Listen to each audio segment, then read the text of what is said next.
Untuk membahas lebih lanjut terkait 4 ikon Kota Palembang yang diusulkan menjadi cagar budaya, saat ini kita sudah terhubung bersama budayawan Sumatera Selatan, Bapak Kemas A.R. Panji. Assalamualaikum, selamat siang Pak, apa kabarnya hari ini? Waalaikumsalam warahmatullahi wabarakatuh, kabar baik. Alhamdulillah. Alhamdulillah kalau dalam keadaan sehat ya Pak. Baik Pak, kita mengawali perbincangan pada siang hari ini Pak. Dengan didaftarkannya 4 ikon Kota Palembang ini menjadi warisan cagar budaya. Kita melihatnya seperti apa Pak, boleh dijelaskan? Iya, jadi keempat ikon Kota Palembang ini didaftarkan sebagai cagar budaya karena memang dinilai sudah cukup pantas ya. Karena kita dari Sumatera Selatan kan tidak banyak yang ditetapkan menjadi cagar budaya nasional ya.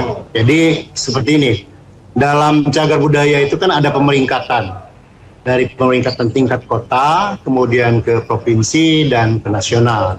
Nah, tingkat kota kan sudah ditetapkan nih cagar budaya ini. Kemudian kita usulkan ke tingkat provinsi.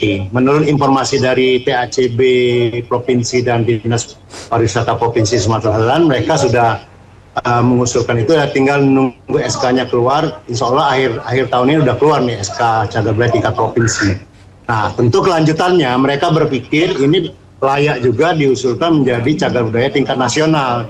Maka agendanya tahun 2026 ini akan diusulkan menjadi cagar budaya nasional seperti itu. Berarti untuk 4 ikon Kota Palembang ini sudah pantas untuk dilanjutkan menjadi cagar budaya ya Pak.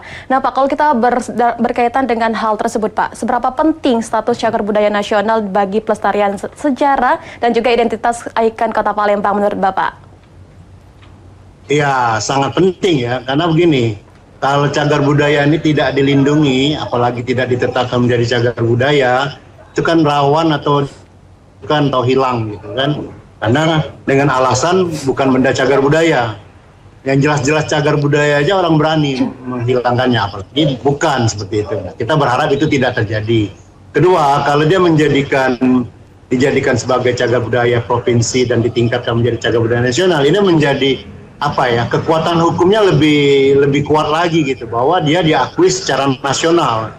Contoh Ampera misalnya, jembatan Ampera ini kan satu-satunya jembatan yang ditinggalkan yang bisa naik turun di tengahnya misalnya seperti itu, tapi walaupun sudah tidak berfungsi kan, namun ikonnya itu menjadi ikonik penting, itu baik itu dalam catatan sejarah maupun dalam hal yang lain seperti itu, pariwisata misalnya seperti itu. Jadi memang kita membutuhkan legalitas seperti itu supaya mendapat dukungan dari pemerintah pusat, provinsi dan kota. Nah, sampai itu juga bisa dilestarikan. Jadi kepentingannya bisa dibuat untuk kepentingan masyarakat banyak nanti. Yang pasti sangat penting sekali Pak soal legalitas untuk ikon Kota Palembang itu sendiri. Nah Pak, jika dilihat dari persyaratan penetapan Pak, dari keempat ikon yang sudah diajukan aparatur pemerintah ini, Museum SMB 2, Jembatan Ampera, Masjid Agung, dan juga Kantor Wali Kota Palembang, apakah semuanya sudah memenuhi kriteria untuk ditetapkan sebagai cagar budaya nasional Pak? Sampai hari ini kita masih melihatnya sudah sangat cocok ya, dan tidak ada kendala ya seperti itu ya.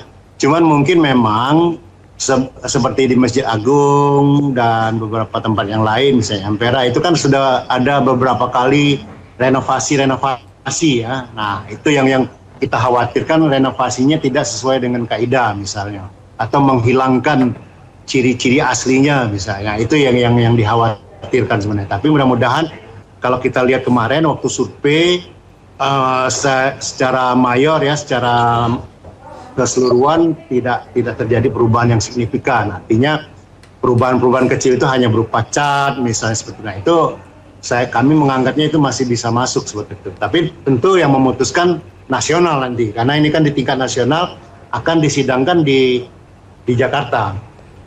Berarti tidak merubah estetika Kota Palembang itu sendiri ya Pak, dengan adanya perbaikan-perbaikan itu sendiri? Iya. Ya Pak, kemudian makanya kita menginginkan bahwa jangan sampai pemerintah kota maupun provinsi, baik pengelola maupun yang merawat benda cagar budaya ini, untuk tidak merubah, istilah orang tuh sekendak ya, semaunya sendiri. Iya, gitu. Betul sekali Pak. Jangan merubah bentuk aslinya jadi dak keruan gitu. Nah itu yang kita khawatirkan. Selagi dia cuma perubahan-perubahan minor itu memang dibolehkan dengan tujuan untuk pelestarian seperti itu. Asal jangan merubah bentuknya ya Pak. Untuk perbaikan itu sendiri diperbolehkan. Betul ya Pak? Ya, kemudian Betul. Pak, dari segi pengelolaan itu sendiri Pak, apakah selama ini perhatian pemerintah daerah terhadap pelestarian situs-situs bersejarah di Palembang sudah maksimal Pak? Ya, kalau kita bilang maksimal belum ya, tapi 5 tahun terakhir ini sudah mulai ada perubahan-perubahan. Terbukti kan di pemerintah Kota Palembang sendiri sudah menetapkan beberapa cagar budaya ya untuk 2-3 tahun terakhir ini.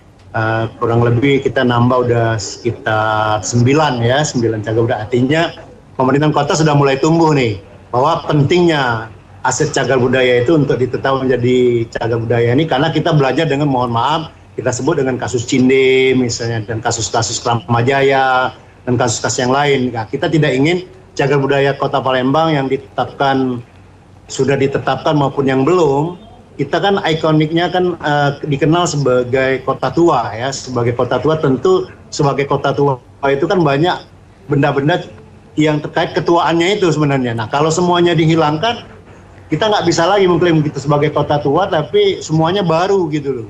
Bangunan-bangunan baru semua misalnya. Ya, sekali lagi dari pemerintah itu sendiri ya Pak? Ya, kita tidak anti pembangunan. Jangan sampai dibilang TACB nanti anti pembangunan. Pembangunan boleh, tapi tidak merusak cagar budaya seperti itu. Dalam beberapa tahun terakhir tadi ada 9 cagar budaya yang dari pemerintah itu sendiri ya Pak? Ya Pak, menarik ya. Baik Pak, menarik untuk dibahas juga nih Pak. Apa saja potensi budaya dan sejarah lain di Sumatera Selatan yang sebenarnya Pak layak didaftarkan sebagai warisan budaya agar tidak tergerus zaman Pak?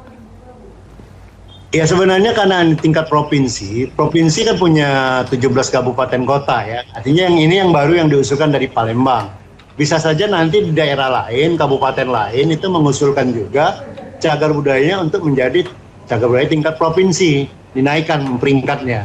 Nah, nanti dari tingkat provinsi dia akan mengkaji, menilai, oh ini layak untuk jadi nasional, maka diusulkan menjadi tingkat nasional. Jadi pemeringkatan itu dimulai dari tingkat kabupaten kota. Ya, apabila sudah sesuai dengan kriteria akan diusulkan ya Pak untuk menjadi cagar budaya provinsi. Ya, Pak, kalau kita lihat Pak dari aspek kesadaran masyarakat itu sendiri, sejauh mana antusiasme dan partisipasi warga dalam menjaga serta merawat bangunan-bangunan bersejarah di Palembang Pak? Boleh Pak dijelaskan Pak, menurut pandangan Bapak sendiri? Ya, antusiasme warga sebenarnya sedang-sedang saja ya, tidak terlalu antusias ya. Maksud saya gini, karena mereka hanya melihat itu, wah ini bangunan cagar budaya, kalau sudah dikelola oleh pemerintah itu kewajibannya pengelola, dalam hal ini pemerintah. Kalau Masjid Agung dikelola oleh yayasan, ya masyarakat hanya menikmati saja. Nah, ya jadi kita cuma meminta kepada masyarakat untuk tidak merusak saja.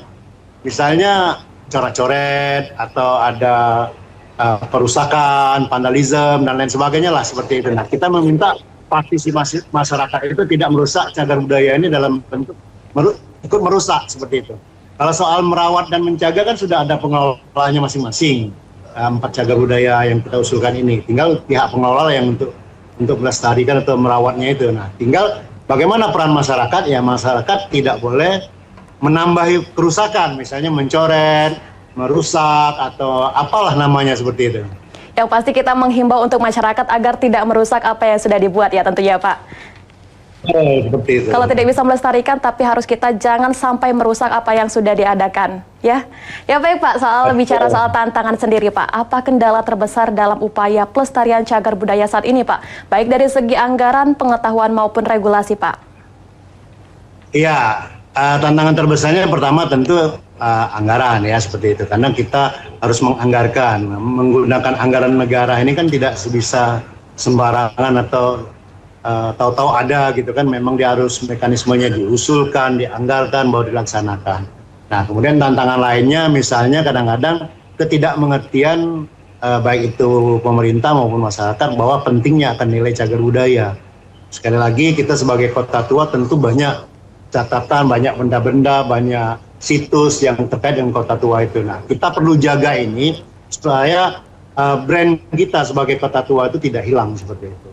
Kita banyak kehilangan cagar budaya ya karena kita tidak menjaga, baik itu pemerintah maupun masyarakat. Nah, ke depan saya sudah melihat bahwa antusiasme ini sudah mulai muncul. Artinya kesadaran itu sudah ada. Nah, tinggal bagaimana kita menjaga ritme ini supaya tidak berkurang, bahkan kita bisa tingkatkan kecintaan kita terhadap benda-benda cagar budaya di Kota Palembang. Yang pasti kita harus menjaga dan juga melestarikan dan juga melindungi tentunya Pak untuk cagar budaya itu sendiri. Nah Pak, dalam konteks modernisasi kota, seringkali pembangunan menggeser nilai sejarah. Yang seperti sudah kita bahas tadi Pak, menurut Bapak bagaimana cara menjaga keseimbangan antara pembangunan dan juga pelestarian cagar budaya? Ya gini, misalnya ada satu kompleks cagar budaya nih misalnya, ya. Contohlah Masjid Agung atau kantor wali kota misalnya, atau museum. Ketika dia ingin membangun gedung baru, dia tidak harus merusak gedung yang lama gitu. Jadi yang sudah ditetapkan cagar budaya, misalnya Masjid Agung itu ada bagian depan yang paling bagian, kalau dari gambar ini kan bagian, nah ini ya, yang ini kan yang bagian aslinya nih. Nah bagian asli ini nggak boleh dirubah, dia bisa membangunnya di bagian samping ataupun di bagian depan yang kosong, termasuk juga kantor wali kota. Jadi yang keaslian dari cagar budaya itu yang tidak boleh diganggu gugat, perbaikan seperlunya saja. Nah, kalau dia mau bangun yang baru silahkan, tapi tidak merusak bangunan yang cagar budaya itu. Jadi konsekuensinya keseimbangan. Banyak kok di kota-kota lain juga, Jakarta, Surabaya, Medan, Semarang misalnya. Mereka membangun bangunan baru di dekat cagar budaya boleh, tapi tidak merusak cagar budaya itu sendiri. Jangan merusak bangunan lama pada saat di bagian depan ya Pak tentunya. Ya, yang sudah ditetapkan cagar budaya itu yang nggak boleh dirusak. Yang di samping kanan kirinya kan bisa selaraskan. Ya. Yang pastinya di bagian depan jangan sampai merusak dan juga merubah bangunan itu sendiri. Nah Pak, dalam perspektif seorang budayawan Pak, kita kan sebagai generasi muda, saya sendiri tentunya Pak, bagaimana pentingnya peran generasi muda dalam melanjutkan upaya pelestarian sejarah dan kebudayaan lokal Pak?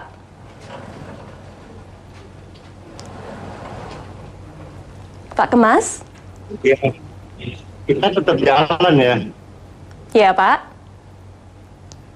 Jadi kita tetap jalan saja, bahwa kita berjalan sesuai masing-masing kita seperti itu. Artinya semua silakan berperan sesuai dengan fungsinya masing-masing seperti itu. Jadi tidak perlu kita misalnya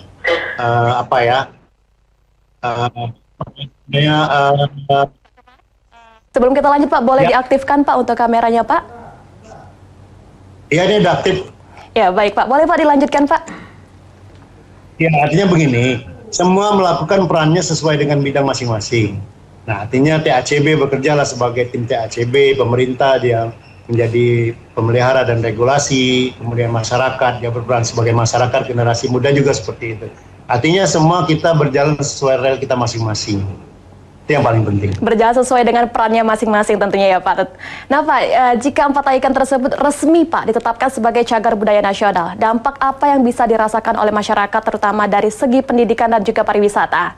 Soalnya berkaitan dengan pendidikan dan juga pariwisata. Iya, artinya dari segi pendidikan ini menjadi literasi yang baik ya, pembelajaran yang baik buat generasi muda. Dari segi pariwisata dia akan menjadi mendatangkan devisa, dalam artinya dia menjadi objek pariwisata ya, semua orang bisa datang ke Masjid Tua di Kota Palembang misalnya, kemudian ke beberapa ikonik bangunan-bangunan tadi itu dikunjungi. Nah itu mendapat devisa wisata gitu. Dampaknya tentu ya ke masyarakat juga, misalnya mereka datang ke Palembang, kunjungi tempat wisata, tempat objek cagar budaya tadi, dia beli oleh-oleh, dia nginep di Palembang menggunakan transportasi yang ada di kota, semuanya akan keimbas gitu. Semua elemen bakal terkena imbasnya ya Pak, terutama juga pariwisata mendatangkan wisatawan untuk berkunjung di Kota Palembang. Ya. Baik, terakhir Bapak, apa harapan Bapak sendiri terhadap pemerintah dan juga masyarakat dalam menjaga warisan sejarah Kota Palembang ke depannya Pak? Boleh Pak disampaikan? Ya, harapan pertama saya tujukan kepada pemerintah Kota Palembang, satu, teruskan kegiatan pendaftaran ini, karena Palembang punya banyak sekali objek diduga cagar budaya yang harus ditetapkan menjadi cagar budaya. Dia mendukung anggarannya untuk dimajukan menjadi cagar budaya, tentu membutuhkan anggaran yang besar. Maka regulasinya pemerintah harus menyiapkan itu. Kemudian kalau sudah ditetapkan, pemerintah juga harus memberikan contoh tidak merusak cagar budaya itu sendiri. Nah, kepada masyarakat, ya tentu tadi harapan kita, kalaupun tidak bisa terlibat secara langsung, minimal tidak merusak saja sudah alhamdulillah seperti itu.